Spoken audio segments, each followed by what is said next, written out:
Now, Luenell, one of the things I love about our platform is that we have these open dialogues, and you specifically mentioned some comments that Pierre made. So I do think this is a great platform for us to come together and have those conversations. Was there something specifically that Pierre said that, maybe he can respond to? You kind of have that dialogue from that show that really maybe grind your gears or, touched you? No, I mean, I know how television and these things go. And I know there's always got to be an antagonist, a Simon Cowell, as it were.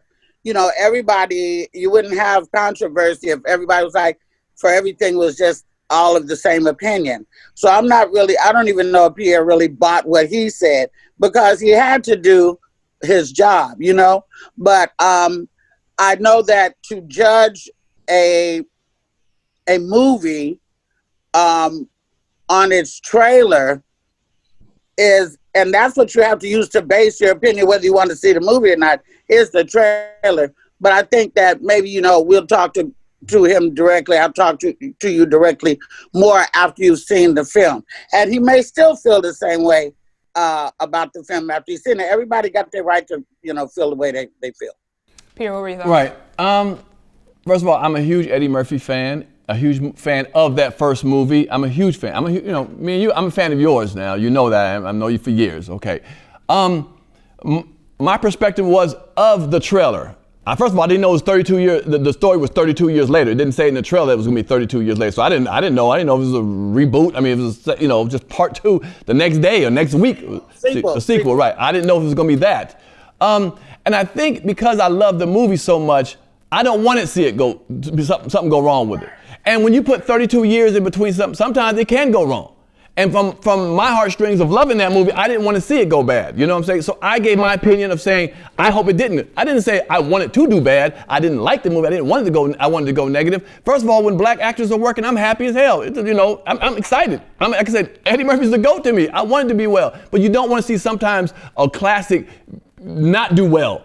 If you see that, then the new generation be like, oh, that shit was trash. That shit was trash. Like, hold up, I got to defend that. Like, hold on, the first one was better. I don't know what they did in the second one. So I'm hoping you had the luxury of seeing the movie. And had I seen the whole movie, I could maybe have a different opinion and be like, yo, this is going to be the bomb. I've seen the whole movie. It's going to be all that. But to make a judgment from a trailer, remember, I'm getting paid to be an analyst on Comedy Hype. This is my job. They gave me the trailer to say, talk about it. The trailer. They didn't say talk about the whole movie. I don't know about the whole movie. So from that aspect, this is what I get paid to do. Do I want to be the negative guy on the show all the time? No, but I want to be the honest guy. I'm not going to kiss ass and kiss boots. I don't care who it is. My friends or not my friends. That's why they hired me to say, P, be honest. Don't be biased with your opinion. Be real with your opinion. Even if I see you do something and that didn't work for me, I would say, man, I'm a girl, but this thing didn't work for me. And I would expect you to do the same for me. P, I love you, boy, but that last special you did wasn't what I thought it was going to be. Well, you might want to do this or that. You feel what I'm saying? So I don't want to come off as like, I didn't like it, don't want to do well. Not at all. I wanted to do well, but my thing was 32 years later. Now you just shared some insights that I didn't know, but how the movie played out, I didn't know. So I'm only going by the 30-second not 30 seconds, the clip I saw. Right. And I have a right to do that because this is what Comedy Hype put in front of me and said, tell us how you feel about the 30-second clip you saw.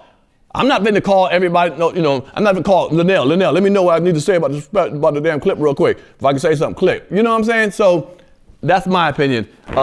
Unfortunately, some people thought I was hating. It is what it is. I'll rock with that. But I think it came from an honest place, that I wanted to do well. I'm afraid, that maybe 32 years might be too much. If it comes out and it's great, then it wasn't too much, the time frame. You know what I'm saying? So that's my opinion on that. Well, there were people who were saying the old guys in the barbershop should be dead by now. Mm-hmm. It's a movie. Right, sure. Now, what would Coming to America be without the guys in the barbershop? Then people would talk shit. Then they would have something to say. But it's a movie. So, if we're going to pick it apart, you just have to keep in mind that it's just a film. Yes, the old guys were old in the first one. It's 32 years later. They might would have expired now if it were real life. But this is a movie. Sure. And those characters are beloved and everybody wants to see them. The makeup, the recreation of the barbershop, the recreation of some of the old places like McDonald's and stuff, it's brilliant. Shout out to the art direction of the film. But yes, it's a sequel. It is not a reboot. And when you have Randy Watson in the film, well, he's got a little gray hair now because it's 32 years later. You have the Reverend in the film. He's got a little gray hair now. You know, everybody's a little bit older. And that's what, 32 years will do. But if you just go into the film with your popcorn or your joint or whatever, and the mindset that this is going to be fun, I think that everybody's going to enjoy it. And if everybody doesn't, that's okay too, because it's on Amazon now, not going to be in the movie theaters. So it's not going to be privy to problems that the COVID would have given us with who wants to go to a movie theater and see it and who doesn't. Now people will be able to relax and see it at home at their leisure as many times as they want to, share the password, whatever you got to do. And I think that everybody's going to enjoy it.